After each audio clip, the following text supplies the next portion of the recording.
pembahasan terakhir telah selesai dari kisah Al-Isra wal Mi'raj, di mana Nabi SAW naik ke langit yang 7 sampai ke Sidratul Muntaha. Kemudian Nabi SAW pun melihat surga dan akhirnya Nabi SAW bertemu dengan Allah Subhanahu wa taala, dan disitulah Nabi diwajibkan salat 5 waktu. Ada beberapa faedah yang bisa kita ambil dari kisah tersebut. Di antaranya bahwasanya langit memiliki pintu-pintu, ya. Tapi pintu-pintu tersebut tertutup, ada malaikat-malaikat yang menjaganya. Ya, pernah dibuka di zaman Nabi SAW, akan terbuka nanti pada hari kiamat kelak. Kemudian juga disunahkannya minta izin jika hendak memasuki rumah. Ya, dalilnya Jibril alaihissalam ketika hendak masuk ke langit, dia minta izin terlebih dahulu. Kemudian juga kalau seorang minta izin, ditanya siapa, maka hendaknya dia menjawab. Jibril waktu ditanya siapa yang datang, Jibril mengatakan ana Jibril, saya Jibril. Jibril tidak bilang masa ente enggak tahu, saya ini pemimpin malaikat, enggak. Tapi dia bilang saya Jibril. Jika seorang menutup pintu ditanya siapa, jangan bilang ana, saya. Sebutkan nama, ya. Dan ini sunnah. Kemudian juga yang lewat memberi salam kepada yang duduk, ya. Yang lewat adalah Nabi SAW, tapi Nabi SAW dan dia lebih afdal daripada anbiya yang lain, tetapi Nabi yang mengucapkan salam kepada setiap Nabi yang beliau temui. Jadi kalau ada orang duduk, ada yang lewat, meskipun yang lewat lebih afdal, lebih berilmu, lebih tua, maka dia memberi salam kepada yang duduk. Ya, wal mar alal qa'id, kata Nabi SAW, yang lewat mengucapkan salam kepada yang duduk. Juga dalil tentang bolehnya bersandar kepada Ka'bah, sebagaimana telah kita sebutkan pada pertemuan lalu, Ibrahim alaihissalam menyandarkan punggungnya di Baitul Ma'mur, dan itu ibarat Ka'bah bagi penghuni langit. Maka tidak mengapa seorang menempelkan badannya di Ka'bah. Kalau di Ka'bah saja boleh bersandar, apalagi cuma di masjid dia sandarkan badannya di bagian kiblat, nggak ada masalah. Ya. Ini juga dalil bahwasanya surga dan neraka sudah ada, ya. Oleh karenanya Nabi SAW melihat surga. Kata Allah Subhanahu wa taala, fi sidratil muntaha indaha jannatul ma'wa. Di sisi sidratul muntaha ada al-jannah, ada surga. Jadi surga sekarang sudah ada. Di antara dalil surga ada banyak, di antaranya Allah menciptakan surga dan neraka, lalu Allah manggil Jibril untuk melihat surga dan neraka. Kemudian di antara dalil surga dan neraka ada, ini tadi kisah Isra Mi'raj. Nabi SAW naik ke Sidratul Muntaha, kata Allah, indaha jannatul ma'wa. Di sisi Sidratul Muntaha ada surga. Dan pendapat yang benar bahwasanya surga yang akan didatangi oleh kaum mukminin di kemudian hari, itulah surga yang pernah ditempati oleh Nabi Adam alaihissalam. Jadi surga sudah ada sejak zaman Nabi Adam alaihissalam. Hanya saja kata para ulama mengalami pengembangan, Allah tambah lagi, mungkin perluasan, Allah tambah lagi berbagai macam kenikmatan yang ada di surga yang akan dimasuki oleh kaum mukminin. Hadirin dan hadirat yang Subhanahu wa taala, tadi beberapa faedah-faedah yang disebut oleh Ibnu Hajar dalam Fathul Bari tentang kisah Isra dan Mi'raj. Pertama kali diwajibkan salat adalah salat 5 waktu, tetapi salatnya 2 rakaat, kecuali salat maghrib. Jadi pertama kali diwajibkan bagi Nabi salat subuh 2 rakaat, salat zuhur 2 rakaat, kemudian salat asar 2 rakaat, salat maghrib 3 rakaat, salat Isya 2 rakaat. Dan ketika diwajibkan salat 5 waktu, Jibril pun datang mengajarkan kepada Nabi kapan waktu-waktu salat. Dan yang pertama kali Jibril turun untuk mengajarkan waktu salat zuhur. Waktu salat zuhur. Al-Imam Ahmad meriwayatkan dengan sanad yang sahih dari Jabir bin Abdullah, anna Nabi sallallahu alaihi wasallam ja'ahu Jibril faqala qum fasalli. Jadi Nabi pulang pagi hari di waktu subuh, ya, siangnya langsung Jibril datang ngajarin waktu salat. Ya, maka Jibril datang ketika waktu zuhur. Itu ketika matahari tergeser dari tengah langit. Ya, fa shalla adh-dhuhra haina zalati syamsu. Maka malaikat Jibril mengatakan, bangun wahai Muhammad, salatlah. Dan waktu zuhur waktu itu ketika matahari pertama kali tergelincir dari tengah langit. Tsumma ja'ahul asar. Kemudian ketika waktu tiba salat asar, Jibril datang lagi. Berkata, kum fasalli. Wahai Muhammad, bangunlah dan salatlah. Fasallal asar hina sara dhillu kulli syai'in mithlahu. Nabi salat asar tatkala bayangan setiap benda sama seperti panjang benda tersebut. Jadi kalau kita mau tahu waktu asar, kita tinggal misalnya tanam tiang 2 meter, kapan panjang bayangan? Sudah 2 meter sama dengan panjang bayangan, panjang tongkat tersebut, maka itulah awal masuk sholat asar. Berarti sholat duhur selesai. Kemudian tsumma ja'ahul maghrib. Maka di waktu maghrib, datang lagi malaikat Jibril. Kemudian dia berkata, kum fasallih. Ya Muhammad, sholatlah. Fasallah hina wajabati syams. Maka Nabi SAW sholat ketika matahari tenggelam. Tatkala seluruh bulatan matahari tenggelam, itulah awal waktu sholat maghrib. Tsumma ja'ahul isya. Kemudian Jibril datang lagi waktu isya. Faqala kum fasallih. Bangunlah Muhammad, sholatlah. Fasallah hina ghaba syafaqu. Maka Nabi Muhammad SAW sholat isya tatkala warna merah di langit hilang. Karena setelah matahari terbenam, masih ada sisa warna merah, cahaya. Begitu begitu seluruh warna merah itu hilang, itulah awal solat isya. Tsumma ja'ahul fajar. Kemudian Jibril datang lagi di waktu solat fajar dan dia berkata, bangunlah Muhammad, solatlah. Fasalla hina barakal fajru. Maka Nabi solat subuh tatkala fajar terbit, atau hina sata'al fajar, atau tatkala fajar muncul. Ini hari pertama. Besoknya datang lagi Jibril.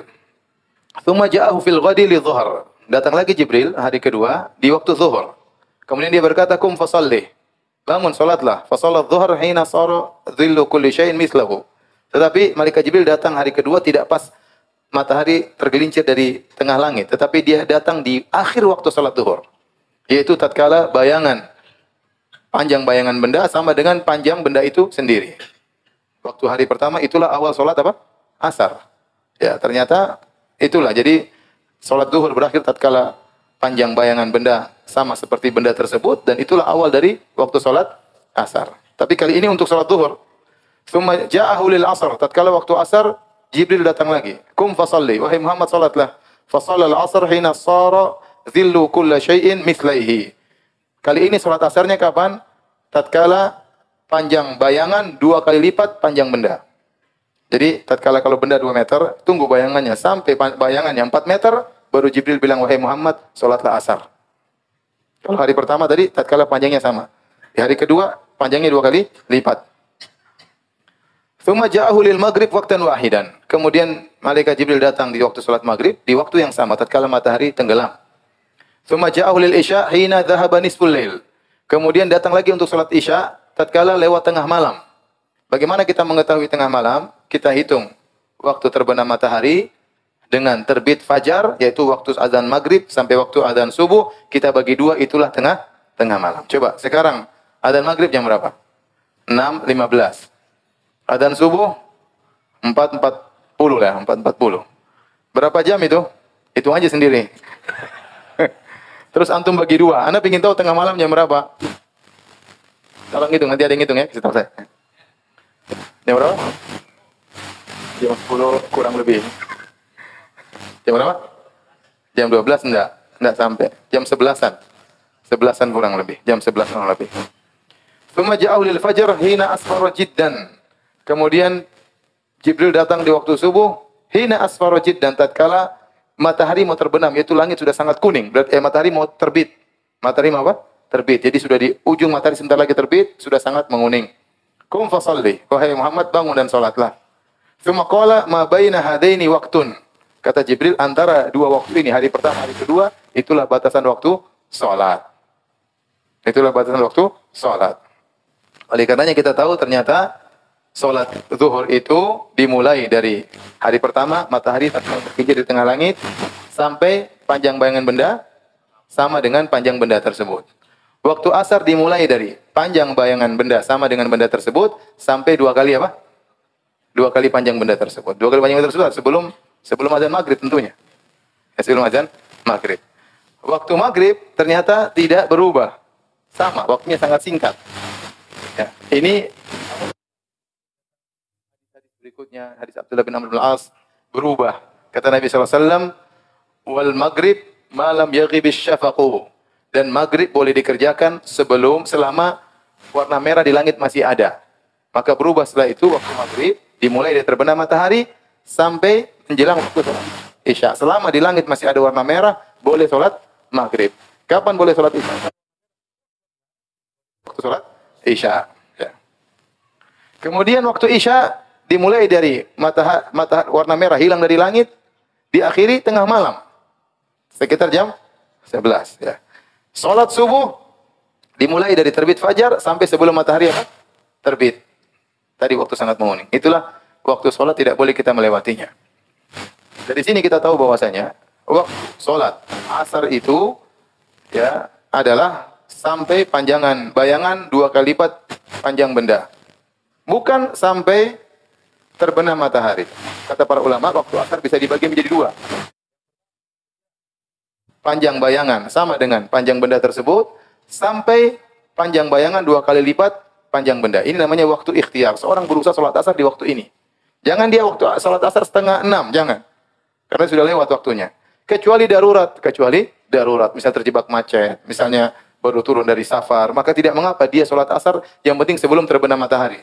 Tapi selama dia bisa milih, hendaknya dia tidak salat lewat panjangan bayangan 2 kali lipat panjang benda tersebut ya. Karena itu waktu salatnya orang-orang munafik. Kata Nabi SAW, tilka salatul munafik. Itulah salatnya orang munafik. Dia nunggu matahari terbenam, begitu matahari terbenam langsung dia semangat bangun salat dengan cepat-cepat, keburu matahari apa? Terbenam. Tadinya malas ngobrol, cerita ngobrol, sudah terbenam. Kalau selesai. Itu kata Nabi, salatnya orang munafik. Jadi tidak boleh seorang menunda waktu salat asar sampai 5:30, 6:4, jangan, kecuali darurat. Nah demikian juga waktu salat isya, ada khilaf di kalangan para ulama. Waktu salat isya kapan berakhir? Tentunya waktu yang terbaik adalah sebelum tengah malam. Seorang berusaha untuk tidak sengaja menunda salat isya melewati tengah malam. Jadi jangan sengaja salat isya jam 1, terutama ibu-ibu ya. Jangan menunda sampai jam 1, paling banter jam 11-an. Itu paling banter. Kecuali darurat, ketiduran misalnya, ya terjebak kemacetan nggak bisa keluar dari jalan tol, enggak apa dia salat isya jam 1, jam 2. Ya, atau dia lupa misalnya. Tapi selama dia bisa memilih, jangan dia tengah malam. Ya. Karena ada khilaf, ada yang mengatakan kalau lewat tengah malam sengaja tidak boleh salat isya. Ya, tapi yang benar pendapat 4 mazhab bahwasanya salat isya sampai subuh, tetapi waktu ikhtiar tidak boleh lewat dari tengah malam, waktu pilihan. Boleh lewat tengah malam kalau darurat. Kalau darurat, ini perlu diperhatikan. Jadi itulah waktu salat 5 waktu ya, dan salat 2 rakaat ya. Kemudian akhirnya setelah Nabi SAW ke Madinah, kemudian salat dirubah menjadi 4 rakaat. Salat zuhur 4 rakaat, salat asar 4 rakaat, maghrib tetap 3 rakaat, isya 4 rakaat, subuh 2 rakaat. Aisyah radhiyallahu taala anha berkata, "Furidat salatu rak'ataini, thumma hajara an-nabi sallallahu alaihi wasallam fa furidat arba'an, wa turikat salatu safar 'ala al-ula." Kata Aisyah radhiyallahu anha, salat pertama kali difardukan 2 rakaat. Kemudian Nabi berhijrah ke kota Madinah jadi 4 rakaat. Ingin 2 atau 4? 2 kalau bisa ya. Safar terus. Wa turikat salatu safar 'ala al-ula. Kemudian salat musafir dikembalikan seperti pertama 2 rakaat ya. Ya walaysa wa idza darabta fil ardi ya, kalau kalian sedang bersafar, walaysa 'alaikum junahun an taqsuru. Tidak mengapa bagi kalian untuk mengqasar salat ya. Jadi tidak mengapa orang musafir bahkan sunahnya salat 2 rakaat. Kemudian pertama kali salat ya adalah menghadap Baitul Maqdis ya. Baitul Maqdis. Rasulullah SAW pertama kali salat menghadap Baitul Maqdis. Ini berlanjut sampai Rasulullah SAW berhijrah ke kota Madinah.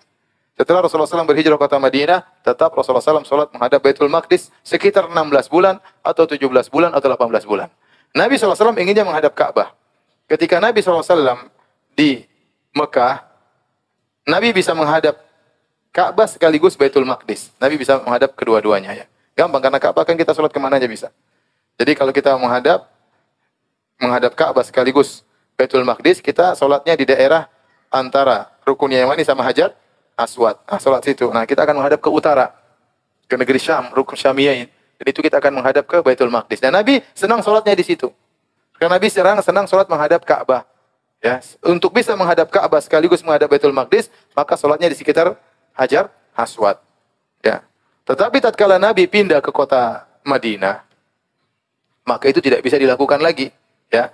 Karena Baitul Maqdis di utara, kemudian Madinah, kemudian Mekah. Maka Nabi di selatan, maka di selatan. Maka Nabi nggak bisa menggabungkan antara utara dengan selatan. Maka Nabi akhirnya menghadap Baitul Maqdis, membelakangi apa? Ka'bah. Dan itu dilakukan selama 16 atau 17 bulan atau 18 bulan. Namun Nabi rindu untuk menghadap ke Ka'bah. Nabi sering mengadahkan wajahnya ke langit, dalam hatinya ingin agar Allah merubah kiblat. Kata Allah, qad nara taqalluba wajhika fis sama. Qala nuwalliyannaka qiblatan tardaha. Fawalli wajhaka syatral Masjidil Haram. Sungguh kami telah melihat wajahmu bolak-balik ke langit ya Rasulullah. Kami akan pindahkan kiblat ke arah yang kau ridha, yang kau sukai. Fawalli wajhaka syatral Masjidil Haram. Maka rubahlah, arahkanlah wajahmu ke arah Masjidil Haram. Maka Nabi pun menghadap ke arah Ka'bah. Dan itu terjadi waktu Rasulullah SAW sedang pergi ke kampung Bani Salimah. Nabi mengunjungi seseorang yang sedang sakit. Kemudian Rasulullah SAW sholat duhur di masjid yang dikenal sekarang dengan Masjid Qiblatain. Masjid Al-Qiblatain. Waktu Nabi sholat duhur, 2 rakaat Nabi menghadap Baitul Maqdis. Rakaat ketiga turun ayat. Maka Nabi langsung balik menghadap ke Ka'bah. Putar 180 derajat. Ya. Bagaimana cara mereka putar? Enggak usah kepo. Sudah, pokoknya putar. Tidak dijelaskan. Tidak dijelaskan dalam hadis, ente enggak usah nanya. Kemudian Nabi pergi ke Masjid Nabawi, sholat asar langsung menghadap ke, itu zuhur terjadinya. Waktu Nabi sholat asar di Masjid Nabawi langsung menghadap ke Ka'bah. Nah, kabar sampai kepada penduduk Kuba tatkala subuh.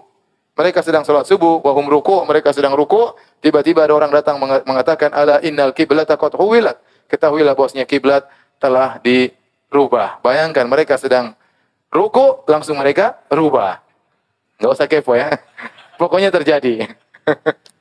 Alhamdulillah dia tidak bilang tatkala sedang sujud. Kalaupun sujud mereka akan pindah. Kita enggak usah turun santai bagaimana tahu ya. Mungkin kalau kita mungkin heboh kali. Wah, masa baru. Para sahabat dengar ada yang menyampaikan Nabi telah turun kepadanya ayat dan menyuruh agar kiblat dirubah. Sahabat yang sedang ruku tidak tunda-tunda, langsung mereka rubah kiblat tatkala mereka sedang ruku radhiyallahu ta'ala anhum ajmain.